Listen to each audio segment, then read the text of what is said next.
Hey guys, welcome to Our Family Bee. I'm Brigitte, and today I'm going to show you how I made my command center board.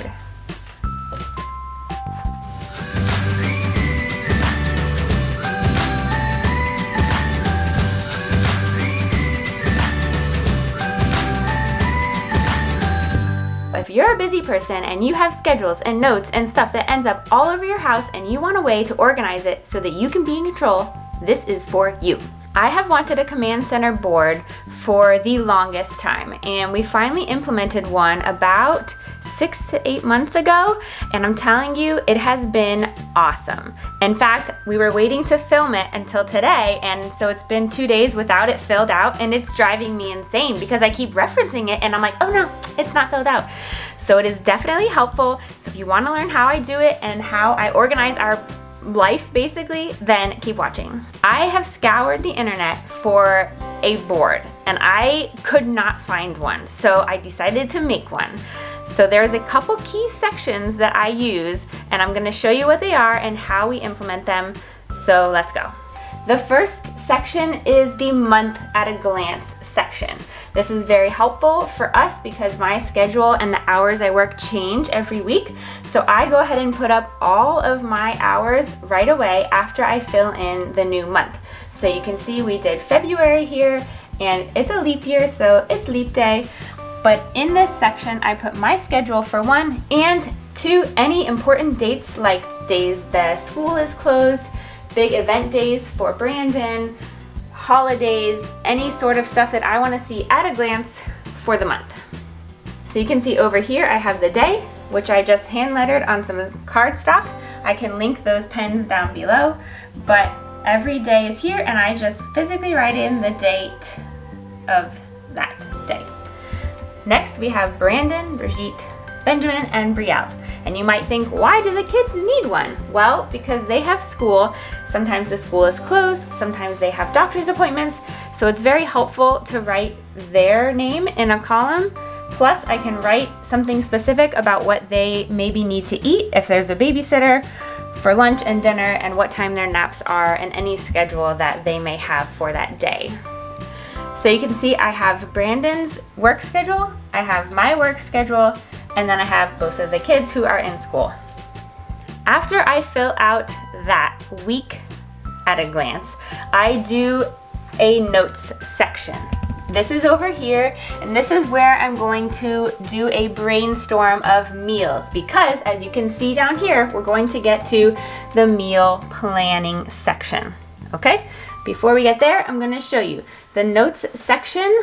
I brainstorm from everything I have in my pantry or the fridge, ideas of things I can make that maybe I only need 1 or 2 ingredients on, and I will write those down before I do my grocery list.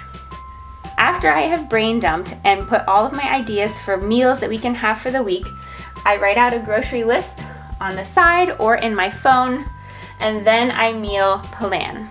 Down here you can see that this section has a bullet point for every day, and I divide it up into L for lunch and D for dinner.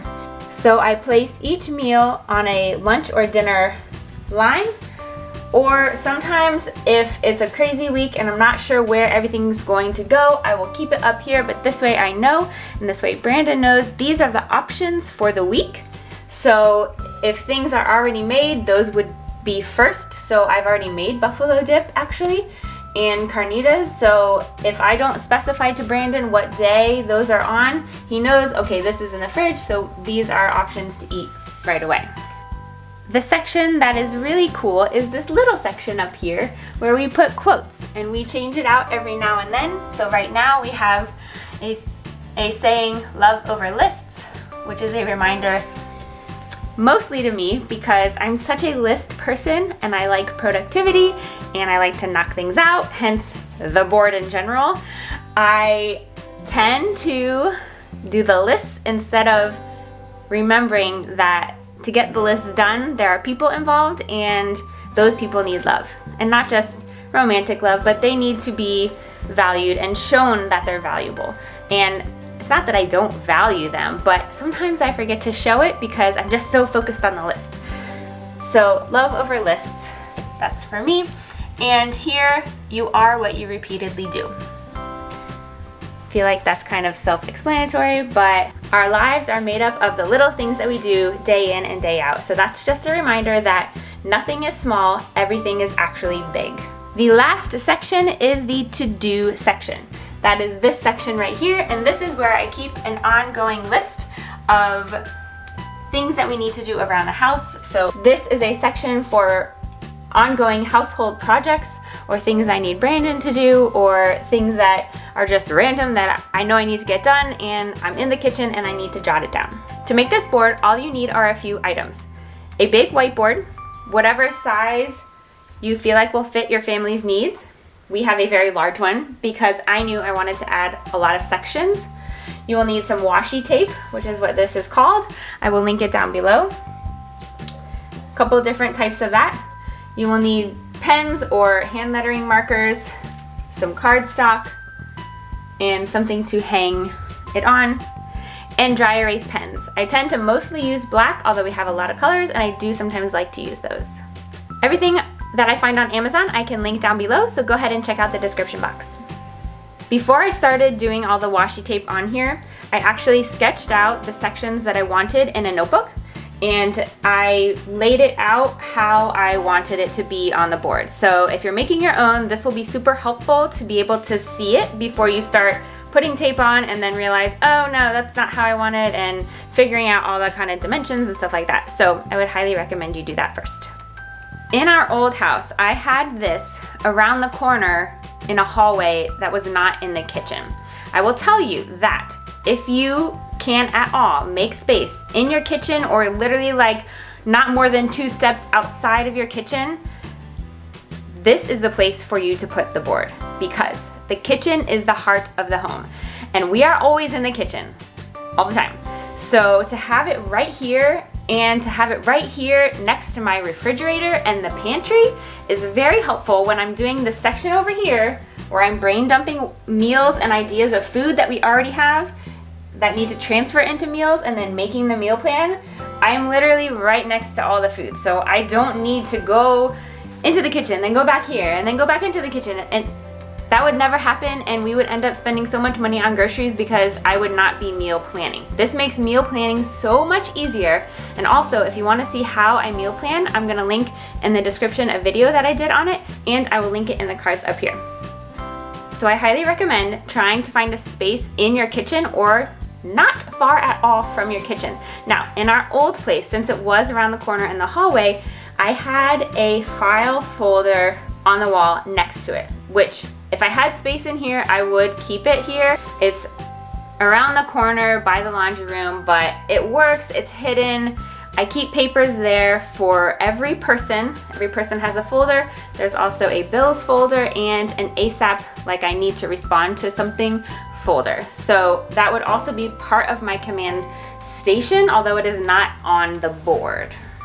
Also, if I had room in this area, I would put the cork board that is over by our front door next to this to be part of the station. But since I don't have room and it was more valuable to keep it in the kitchen instead of putting it all on one wall, I opted to put the cork board somewhere else.